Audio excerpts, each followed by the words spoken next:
Hi, welcome to the Week 6 Forum. This week we are continuing our discussion of Chapter 4 and taking up the second of the two major issues addressed in that chapter, which is the issue of civil rights. Last week we discussed the issue of civil liberties, which are assertions to liberties that governments, now both the federal and state governments, cannot abridge without due process. Civil rights refers to claims based on the idea that members of stigmatized groups have already suffered adverse discrimination. Placing a positive duty upon government to remedy that past harm. The argument for civil rights naturally gives rise to arguments for redress. Victims of discrimination argue that the experience of discrimination has placed them at a disadvantage, and that their community, the American commitment to equality of opportunity logically requires that society provide resources to ameliorate the impact of past discriminatory treatment. An example of a civil rights claim is the argument for reparations, a claim often advanced by African Americans, most eloquently in an article entitled "The Case for Reparations" by The Atlantic's Ta-Nehisi Coates, which I would recommend you read if you have the chance and inclination. I'll try to make sure that's posted on the Week 6 course resources link. The argument for reparations, according to Coates, is that past discrimination didn't end with the Civil War. Discrimination didn't end when the Supreme Court handed down its hallmark decision landmark decision in Brown versus Board of Education, nor did discrimination end when Congress passed the Civil Rights Act in 1964. Many African Americans argue that members of their communities continue to suffer from discrimination and were systematically denied access to basic avenues of advancement that other Americans have enjoyed for generations, in particular access to quality education, the ability to own a home, access to decent health care, and so on. Civil rights claims naturally give rise to arguments supporting affirmative action programs that are similar to what we were talking about just now, in which government programs provide members of discriminated groups a kind of preferential treatment as it relates to the distribution of public goods. The idea that African Americans should have set-asides or quotas for access to higher education is an example of that. Now, obviously, this is a controversial issue. Many white Americans reject the idea that discrimination persists towards African Americans out of hand and ask, why should I be penalized or my children be penalized for the discrimination of past generations?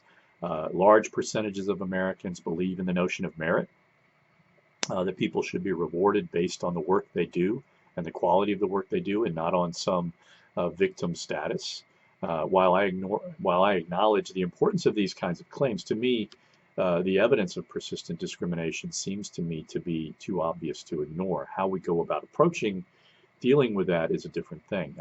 But to use the metaphor of a track race, which President Lyndon Johnson deployed in justifying the Civil Rights Act and the subsequent war on poverty, how can you expect people to view the outcome of a race as just when some competitors are forced to start the race from a quarter of a mile behind the other competitors, or are burdened with a heavy set of weights that they have to carry along with them in the race? I believe that metaphor effectively illustrates the challenges we continue to confront today, in particular the massive amount of income inequality that we have tolerated over the past few decades. The issue of civil rights offers a useful illustration of the dynamics motivating political movements. The civil rights movement, for example, originated at the turn of the 20th century as segregationists found ways to twist the law to justify continued discriminations. African Americans organized and began steadily hammering away at the legal underpinnings of what we describe as de jure discrimination, which is basically, it means discrimination in law.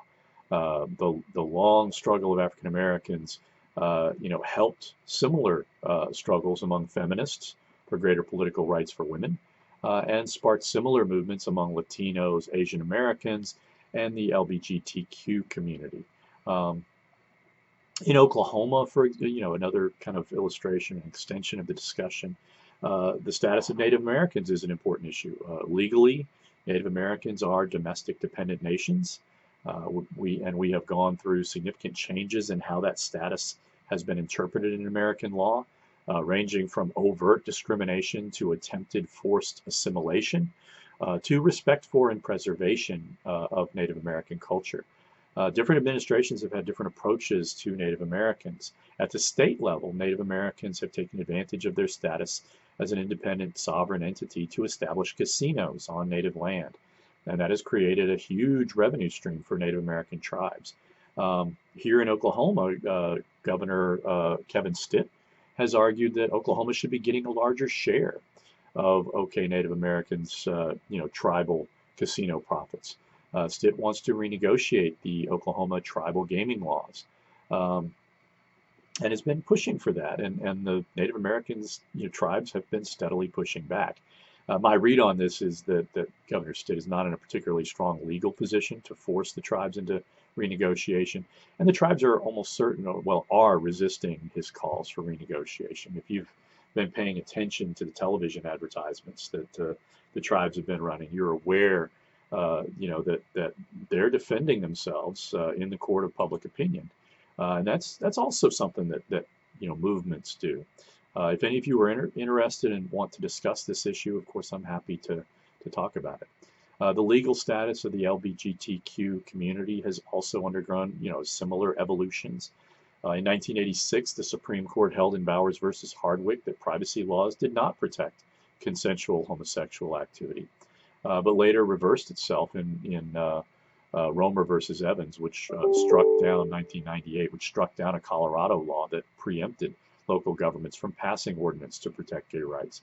The Supreme Court again further ensconced privacy rights of LGBTQ members in Lawrence versus Texas, a 2003 decision, which expressly struck down state laws that criminalized consensual homosexual activities as violating, their privacy.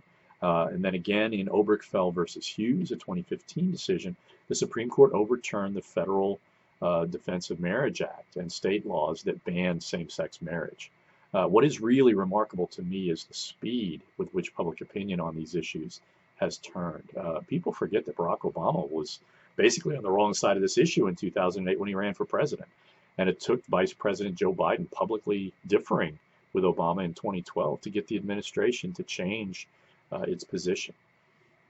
Related to the LGBTQ civil rights issue is the question of whether a business owner can refuse to serve a member of that community on religious grounds.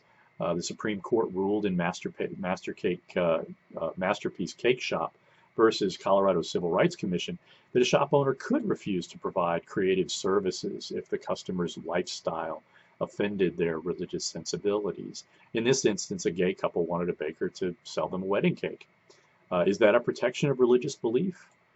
Does it also, potentially amount to a right to discriminate? What's the difference between these two interpretations?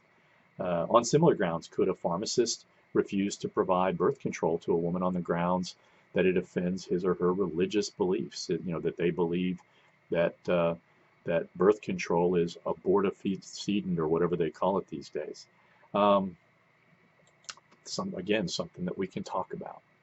This mini lecture hopefully provides you with, the class with plenty of issues to discuss and should make for a lively forum this week. If there's anything in this chapter or this portion of chapter 4 that you don't understand, please, again, ask a question in the forum and I'll try to help, or perhaps a class member can help you as well. Last semester, I had a guy that was an enrolled member of the tribes that was chock-a-block full of information about that gaming issue. So a lot of times you never know what your fellow students know about these issues. So, all right, let's have a great week.